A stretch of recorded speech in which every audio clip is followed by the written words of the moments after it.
How does the ammonia fountain experiment prove the high solubility and basic nature of ammonia?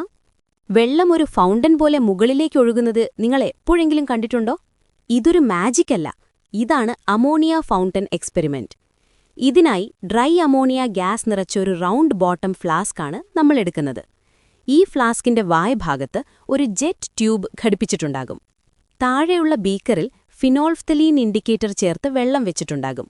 ഇനി നമ്മളൊരു syringe ഉപയോഗിച്ച് കുറച്ചു വെള്ളം ഫ്ലാസ്കിലേക്ക് inject ചെയ്യുന്നു. പെട്ടെന്ന് തന്നെ ബീക്കറിലെ വെള്ളം ജെറ്റ് ട്യൂബിലൂടെ വലിയ ഫോഴ്സിൽ മുകളിലേക്ക് കുതിക്കുന്നു.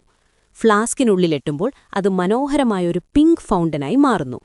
എന്തുകൊണ്ടാണ് ഇങ്ങനെ സംഭവിക്കുന്നതെന്ന് നിങ്ങൾ ചിന്തിച്ചിട്ടുണ്ടോ? അമോണിയ ഗ്യാസ് വെള്ളത്തിൽ ഹൈലി സൊല്യൂബിളാണ് എന്നതാണ് ഇതിന്റെ പ്രധാന കാരണം. നമ്മൾ ഇഞ്ചെക്ട് ചെയ്ത കുറച്ചു വെള്ളത്തിൽ ഫ്ലാസ്കിലെ അമോണിയ മുഴുവൻ ഡിസോൾവ് ആകുന്നു. ഇത് ഫ്ലാസ്കിനുള്ളിൽ പ്രഷർ കുറയാൻ കാരണമാകുന്നു.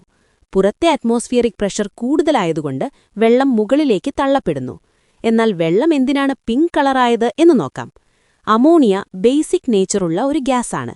വെള്ളത്തിൽ ലയിക്കുമ്പോൾ അത് അമോണിയം ഹൈഡ്രോക്സൈഡായി മാറുന്നു.